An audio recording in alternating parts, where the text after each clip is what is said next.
Hey everybody, welcome back to the Snoozy Cast channel, where we are going to be, for the recent coming week or so, going through some games that I've got in my backlog here.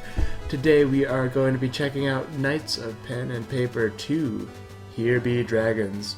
I played the first Knights of Pen and Paper. It is a nice classic turn-based RPG with your standard like combat with mana and skills and leveling up. Very classic, but it's told with a pretty neat little spin where you are simulating on a computer some tabletop Dungeons and Dragons style gameplay. So let's hit the play button, get our new game started, and see how things are going. Oh gosh. Why are we level 99? Anyways, once upon a time, in the land of Paperos. Yeah, I have my dice ready. I see you imported your old character into my campaign as well. This is my level 99 Paper Knight I have played in another campaign. Well, we better skip all the noob stuff. Remember that you can always find help in the player's handbook. Oh gosh. This is a pretty dope looking pixelated dragon here. Enter the Tarask, the most dreadful creature in existence. Its skin deflects even magic missiles. I'm loving this adventure already. WTF? Me endgame content. You not summon Tarask now. Be quiet, minion, I changed the script. I accidentally used the Dungeon Master voice there because I thought it was a Dungeon Master talking, but that's okay. My character has plus 225 damage versus Tarask, auto lethal immunity to all verbal strike, ethereal muscles, permanent haste, rust-proof, life suck, global silence, frontal backstab. Too long, didn't read. Rah! Is that? Ooh, ah. Oh, did I forget to mention the mirror shield that reflected your damage? It is very useful in the current metagame. Did you like my inflection shift there? You know, sometimes I just start saying the words on the screen before I read. Enough! You'll be hearing from my lawyer soon.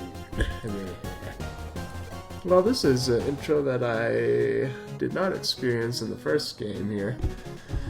I forgot to equip my last Soul of Anti-Rage Crit, but it goes by experience. Hey, that's a 2nd edition character. We have to make a 1st edition character for you. No, I'll never downgrade to the 1st edition. But I like the 1st edition. Fine, then I'll play with my other friends.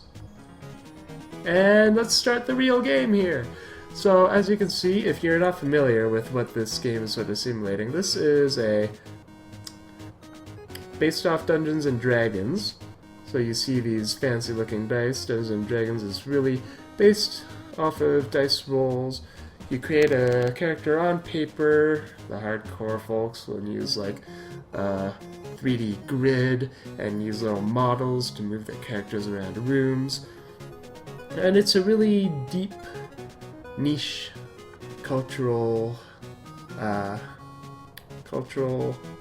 game that a lot of people have a really big passion for, and it's a big source of their social interaction and engagement. And I think this is a very, very fun little simulation and a spin off of the standard, you know, RPG story where it's really breaking that fourth wall and letting you play the role of people who play the role of characters in a fantasy world. It's just taking it that one more level and putting a fun spin on it. Alright, let's see what these classes are here. We've got a jock, a cheerleader. When you take the shield action, restore 5 health and energy to the party.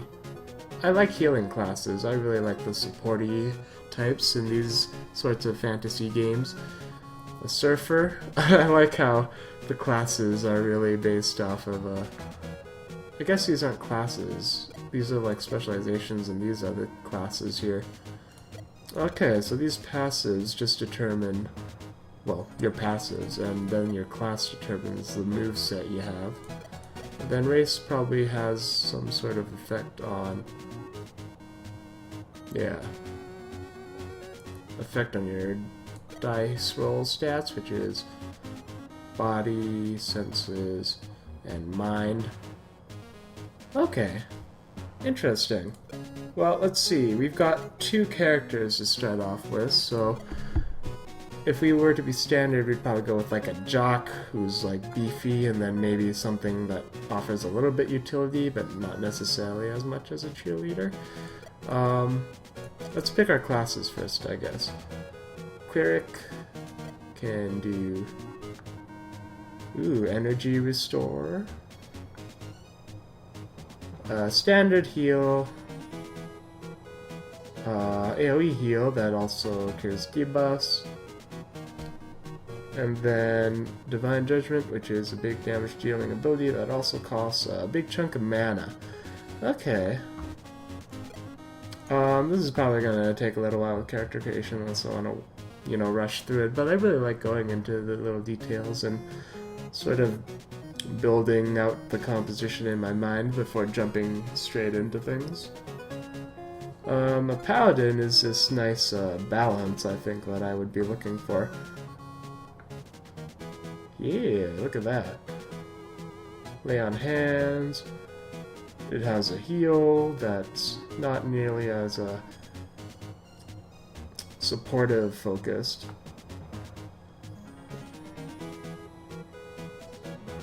You also begin the game with 1 skill point as a cheerleader, which seems kind of cool, doesn't it? I might go with Hunter, that might be cool. Gain 2 threat until you're attacked, you take no damage. Ooh, that's pretty cool utility as well. We could build like a squishy composition, but then, you know, the Hunter can soak some damage, and then the other character that we'll create will get a little bit of safety through that. I also like debuffs in games, because typically being able to do damage over time and whittle things down that have a lot of health, like bosses, for instance, can be pretty good. Ooh, there's rolls in this game apparently, which is something that we might have to make note of as we go along here. Mages are just fun though, you know? You just rain down lightning and death upon them. We could go with like a mage here. Energy plus 20. Energy, I'm assuming, is this, yeah. Oh, I think this is based on, the second passive is based on your race here. Okay, I understand. Well, obviously, if we're making a mage, we'll go with the elf. Extra trinket slot. Shop items become available earlier. Resurrecting this player is free. No energy penalties from equipment. Enemies drop more gold. You know, we'll be a rich kid. And then, I guess these are preset, aren't they? Damage, health, energy, and attribute rolls. Critical initiative and attribute rolls.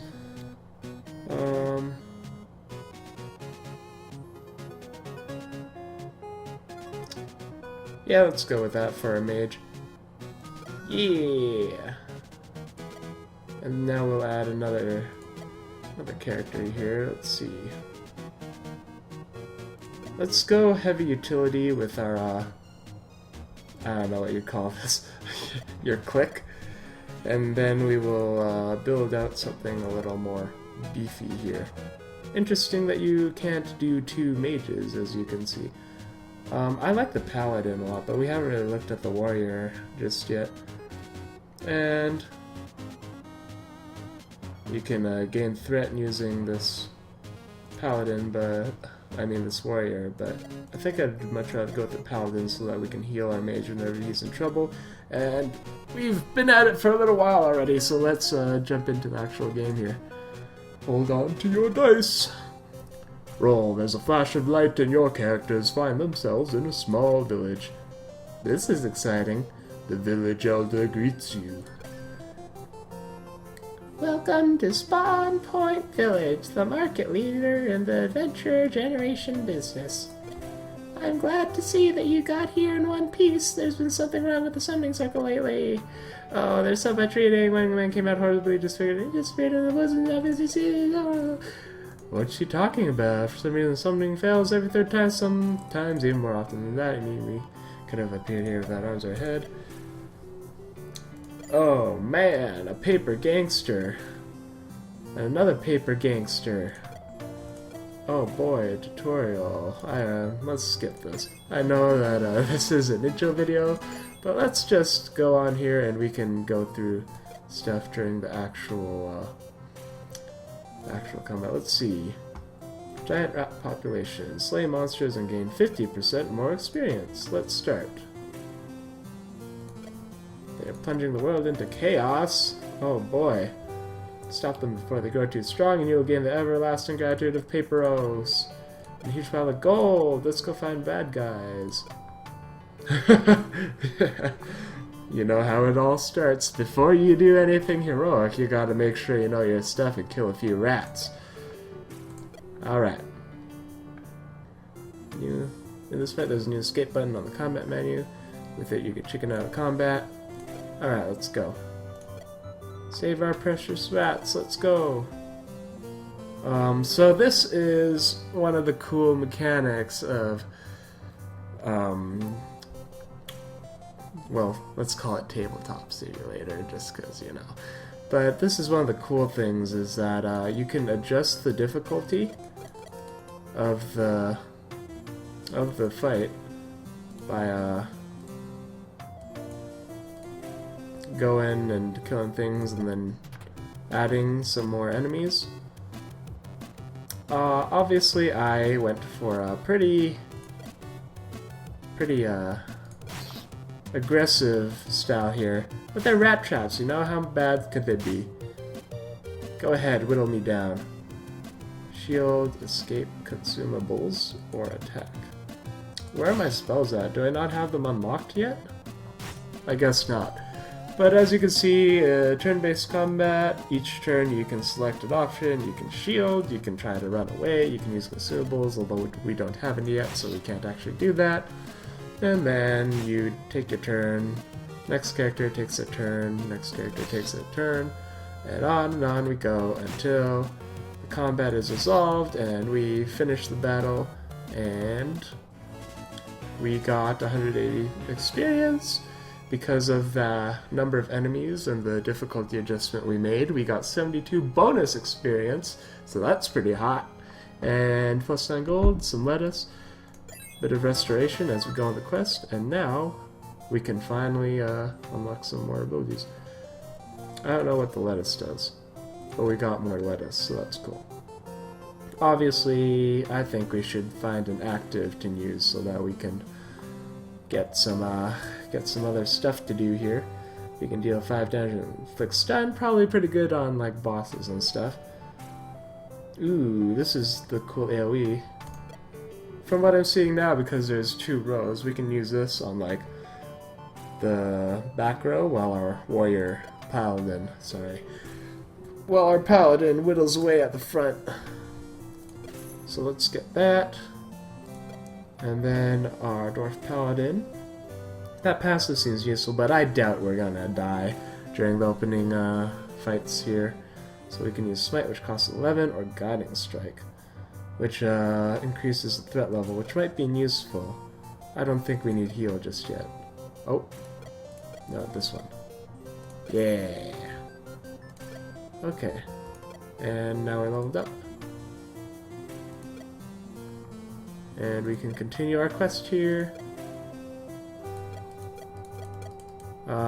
You know, obviously we handled the earlier rat traps pretty easily, so even though we don't have to, I'd say we could finish the quest by inflicting... Oh my gosh, we burned everything!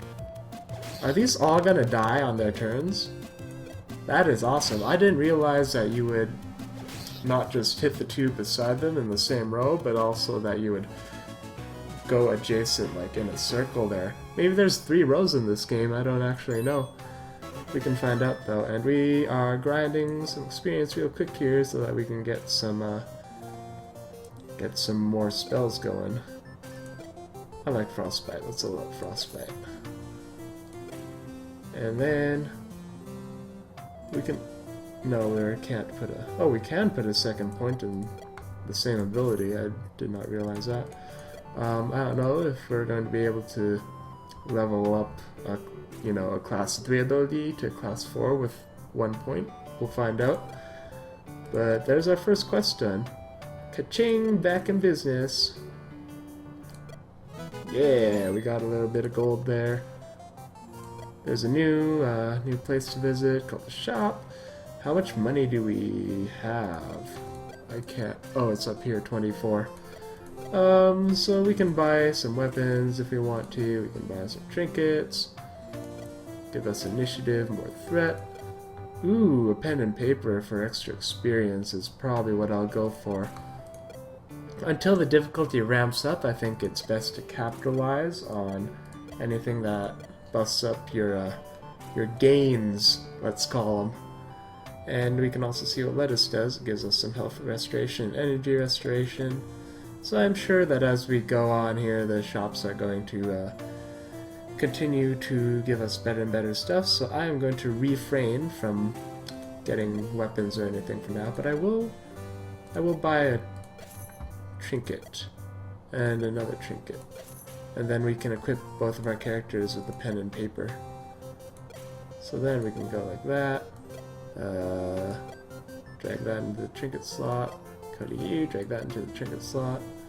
Bam! Experience gained. We can rest here if we need some health, which we don't. Do we have any more quests? This appears to be the only quest we have, so...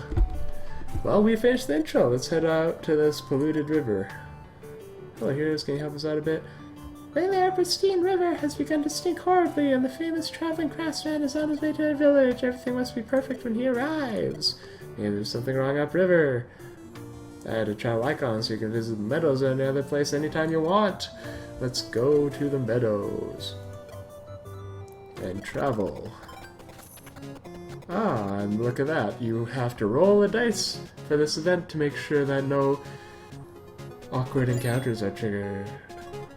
Troglodytes are bathing in the river, the water bubbles, and they seem to be having a lot of fun.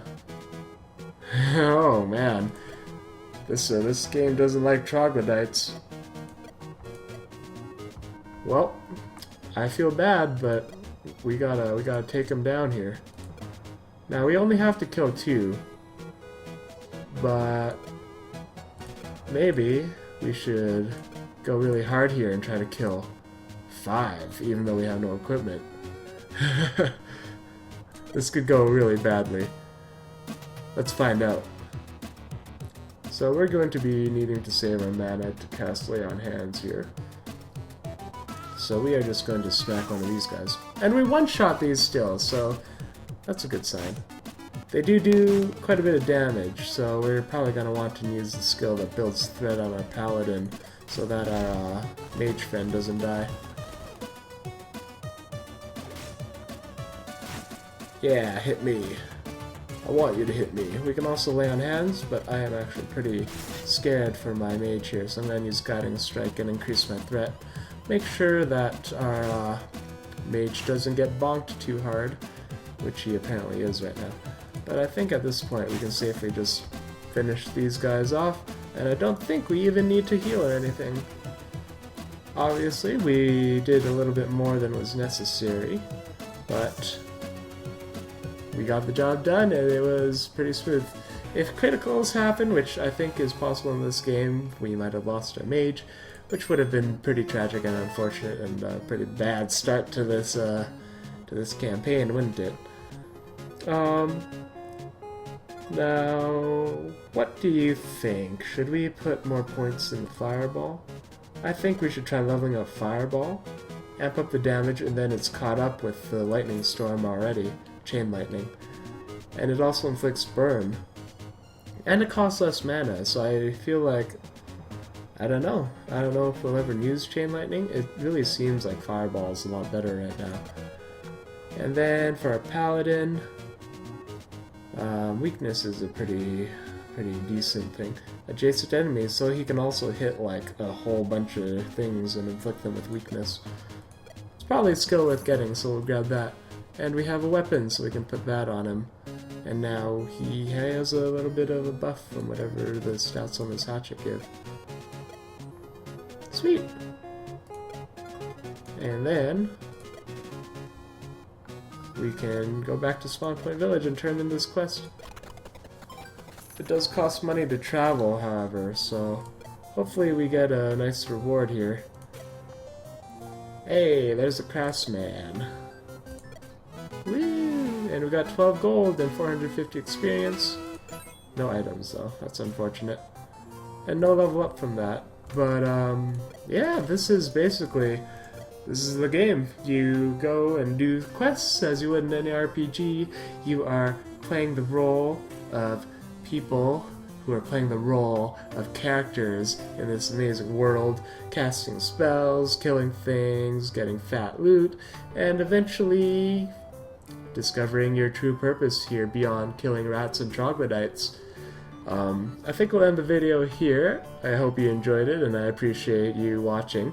If you did enjoy it, please give a like and subscription and all that good jazz, and I hope to see you soon for another new game that we're going to showcase here at the Snoozy channel in the next video.